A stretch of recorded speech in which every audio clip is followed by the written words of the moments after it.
special we will be showing today is the famous Exodus recipe. It's filled with delicious biblical symbolism. Exodus takes place in the land of Egypt, so we'll sprinkle brown sugar to represent sand in all of the land. Yep. Next we'll be using Sour Patch Kids, which represent the Israelites that kept spreading and growing, as explained in Exodus chapter 1. And use a whole package, even though they don't give you all of them. Just use a whole package of the little medium Sour Patch Kids. And just mix them well. There you go. Next we will be mixing in water with a pretzel. This represents a Hebrew baby boy that was hidden for 3 months, and his mother sent him in a basket down the Nile River to save him. Then we will add grapes and king bread, which represents the Pharaoh who would not let the Israelites go. A handful of grapes, and preferably the end piece of bread, because it doesn't matter, no one uses the end piece. The king bread. King bread kind. Now we will add broccoli with orange peels. This symbolizes the burning bush. This is when God appeared to Moses and told him to lead the Israelites out of Egypt. This is the fire of the bush, and this is the bush. And again, mix it well. Now we add a strawberry candy stick, representing Moses' staff, which turned into a snake to show Pharaoh a sign of wonder. And I got this at Dollar General, and you can get any kind of flavor you want, but we chose the strawberry one. Tastes better. I can't open it, so. Okay, there we go. And just the whole thing just goes in there. Break it up.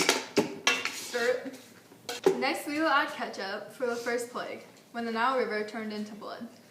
And you can just add as much as you think is necessary, maybe like a cup, but we're so experienced with this recipe, we don't even need the cup.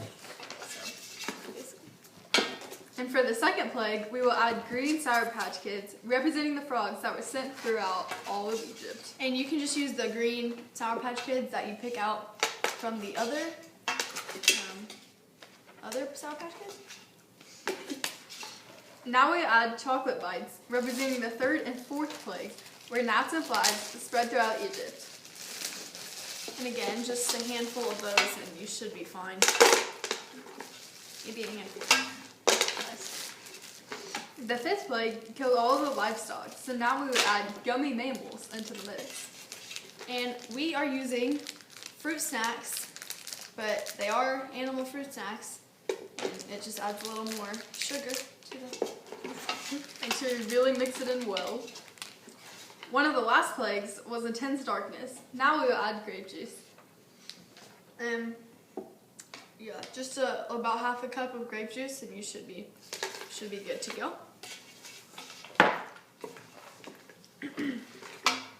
Later, God directed Moses and the Israelites toward the Red Sea.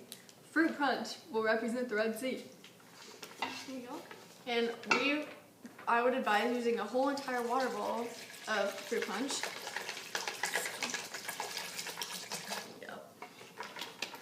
Next, we will add bread. The bread symbolizes the manna which God provided to the Israelites. And just one piece of bread, and you're good.